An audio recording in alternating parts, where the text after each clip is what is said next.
Greetings and salutations, my beautiful people, and welcome to my little show called Caddy's Retrospectives! And Caddy's Retrospectives! displays myself discussing the first 3 of any video game franchise. And why 3? Because Caddy's Retrospective! Caddy's Retrospective! The time is September the 3rd, 1998, and the place is a mysterious land known as Japan. And within the depths of Japan, a young man named Hideo frickin' Kojima was playing with Mega Bloks. And then he said, "Bollocks to that!" and started playing with Lego. He had an idea to make a third game in his already popular series of video games in Japan known as Metal Gear, a stealth action video game series made for a little system called the MSX2. But he wanted it in 3D! And on that day, in Japan, Lego henceforth created Metal Gear Solid. And what happens exactly? Well, you can forget about your jumping flashes and your Crash Bandicoots because this game featured a ransom demand by a group of elite terrorists from your character's former unit, Foxhound, who kidnapped 2 very important people in weapons development to negotiate with the US government on the acquisition of the remains of a legendary soldier, Big Boss, within 24 hours. In retaliation, a veteran soldier is sent in called Solid Snake, whose orders are to infiltrate a military base in Alaska called Shadow Moses to rescue the 2 kidnapped important people, to stop Liquid Snake, the head of the Foxhound terrorists and Solid Snake's genetic brother, save any hostages, and unknowingly crack a nuclear conspiracy involving a giant bipedal nuclear weapon called Metal Gear and genetically enhanced super guards called the Genome Soldiers. Jesus! Yes, don't worry, Caddy. Don't worry, Caddy. Just think about your happy place. Your happy place. Oh yeah. Oh, your happy place. My happy place is even happier than Barney the dinosaur.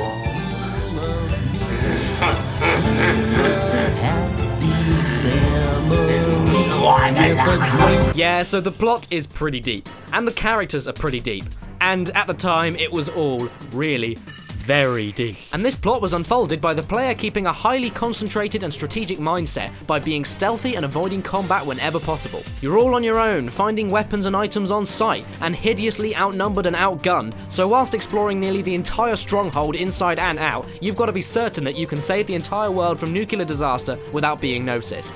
I don't see a single problem in that little shit of genius. And unlike Crash Bandicoot, I actually first played this game only about 3 to 4 years ago, after recommendation from my daddy dearest, which forever bloomed my undying love of Metal Gear Solid. I'm not gonna lie when I say this is probably my favourite PS1 game ever. And I don't even know where to begin with it.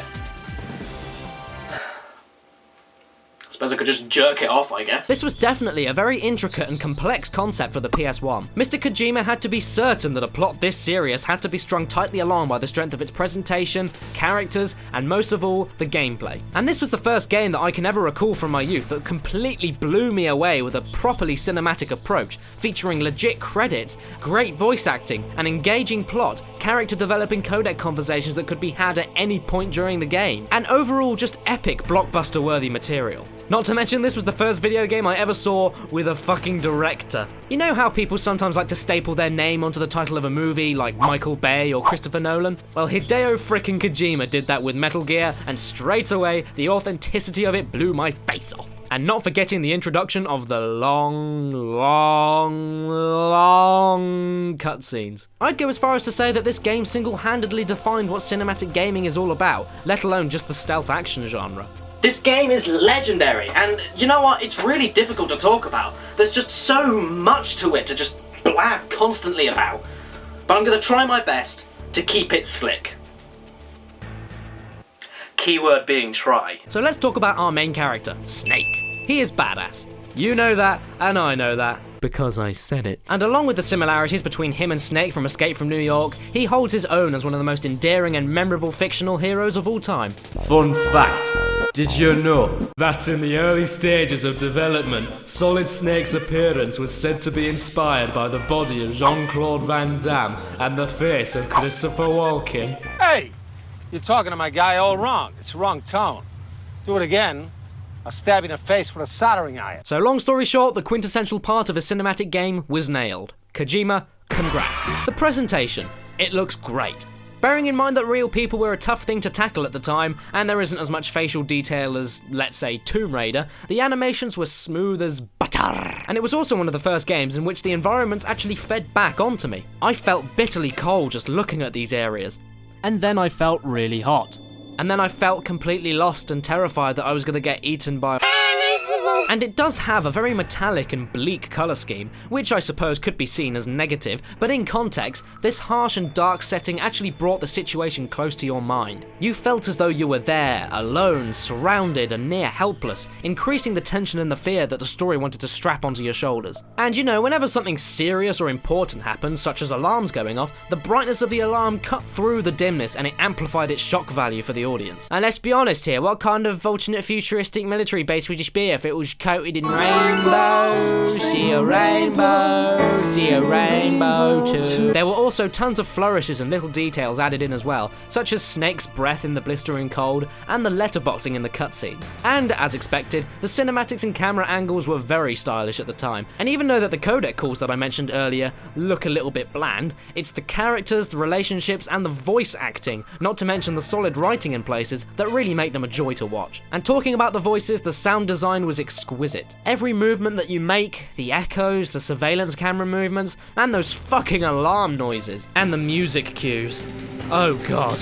Just fucking indescribably good. They were all brilliantly placed, and the alert mode is easily one of the most startling things in all video gaming history. Whoever came up with that noise, I want to buy you some dairy milk with Oreos, melt it, smother you in it, and then lick it all. And that's all great and shit for a movie-esque game, but it was still a game. A game that you play. So how was the gameplay exactly? Well, tonight's the best game ever made. It was unputdownable and unforgettable. I guess you could say it was. It was similar to the MSX predecessors in terms of its over-the-head surveillance view, the weapon/item system, the exploration, the key cards, boss battles, etc., etc., etc. But the apparently tricky transition into 3D was handled beautifully. The overhead camera scoped out the vital areas and this time followed Snake around. The new first-person view helped out in finding out what danger lied ahead. Every weapon had its own unique way of coming into play. Every item was helpful, including cigarettes to help you display infrared sensors. It was just...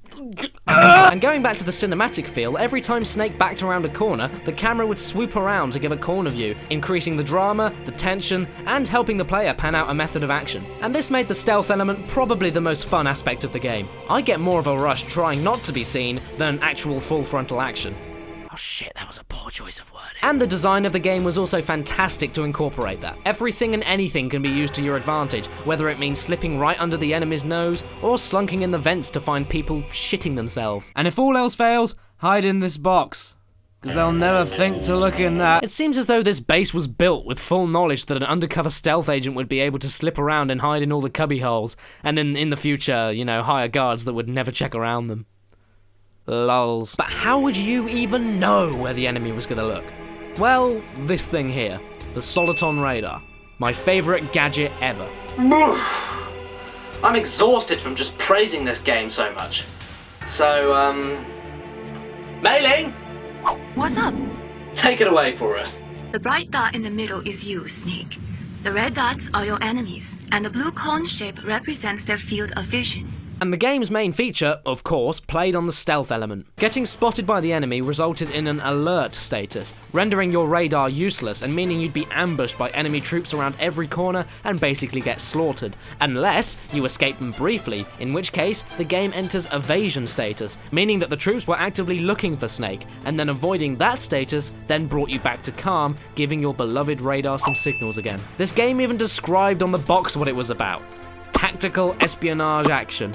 I'm not even sure if that's clever or... I don't get it! And after a lengthy series of new characters and plot thickenings, your colonel, Roy Campbell, asks that you find his supposed niece, Meryl, who then comes into play as another main character alongside Otacon, the main designer over a new weapon called Metal Gear Rex, a walking nuke death machine, and a mysterious cyborg ninja that knows all about Snake, a codec hijacker that helps out Snake in his journey called Deep Throat. Gross, and everything just fits and slides in and out of each other so perfectly, it's hard not to get sucked in. And if you think for a second, even with fully armoured, infrared scoped, loads of missile, ammo, everything, that you can get away with picking a fight, well, you'll lose. You'll always lose. And then you'll be forever punished by the infamous repetition of Snake, snake, snake! which, now that I think about it, is actually another pretty clever aspect. This game tried pushing an anti-nuke message within the story by building a game based around avoiding combat.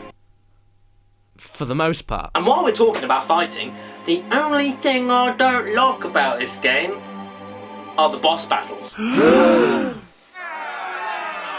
They're too fucking good. Yeah. Yeah.